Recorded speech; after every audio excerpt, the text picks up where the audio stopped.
Hey, it's Craig. I just wanted to let you know that you can listen to Canadian History X early and ad-free on Amazon Music, included with Prime.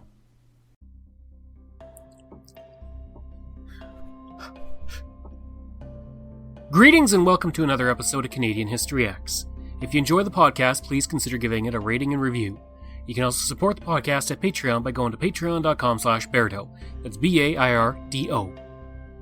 At Montreal, there's a bridge that spans the St. Lawrence and may seem relatively normal, as far as bridges go.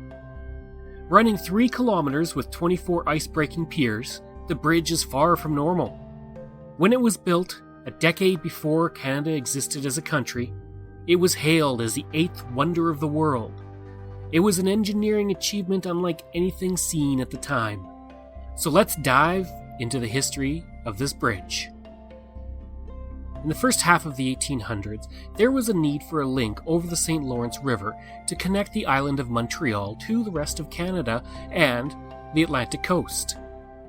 Prior to the construction of the Victoria Bridge, it was often impossible to cross the St. Lawrence River during the winter season, and extremely dangerous during the freezing and thawing of the spring and fall. Now, to remedy this, Thomas Kiefer chose a site for the bridge.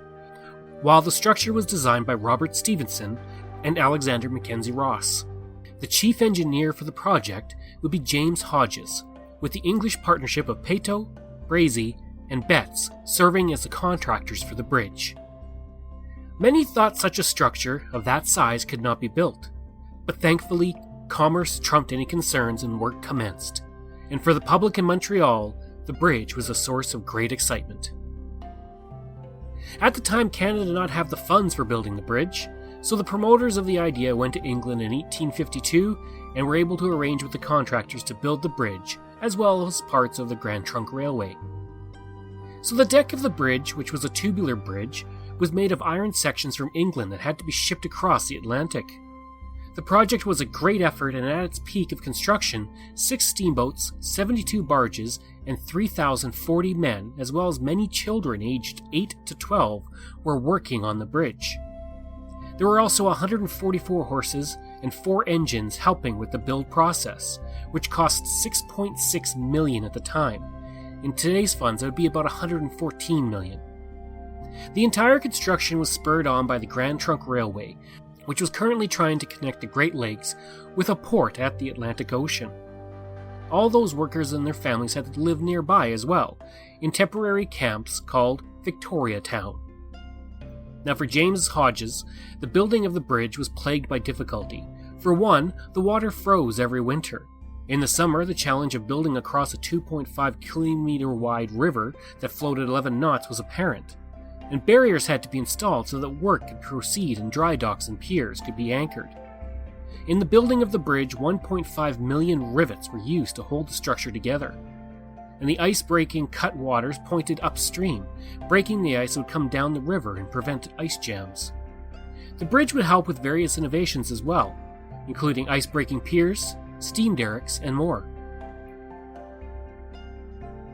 Now, one interesting thing about the construction was that workmen discovered the human remains of Irish immigrants who'd come to Canada to flee the potato famine, but died during the typhus epidemic of 1847.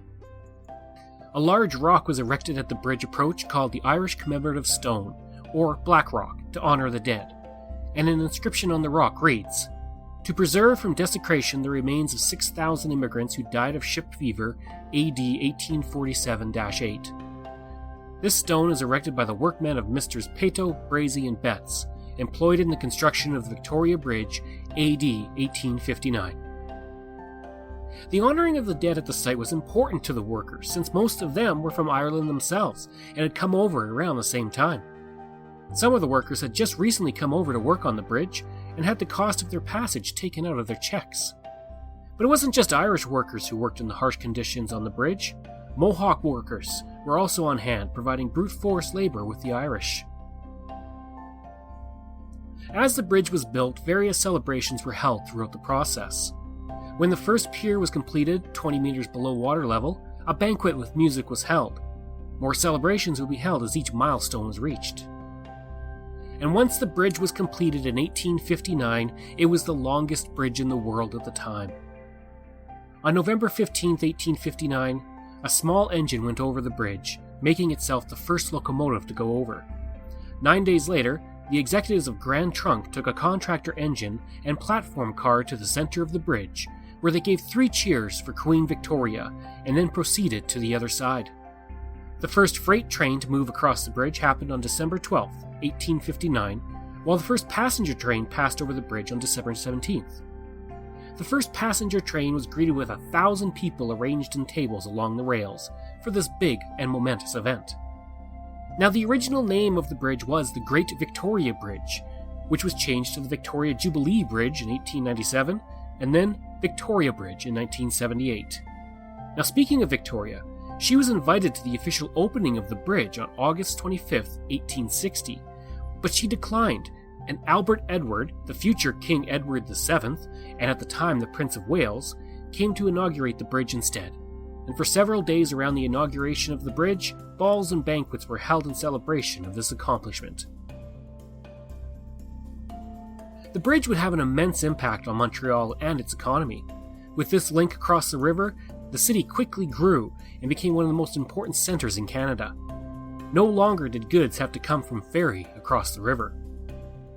Now, at the time, the bridge was enclosed in a tunnel, rather than being open at the top like it is now. For train engineers entering the tunnel, this could bring trepidation as only one train could go on the track at a time.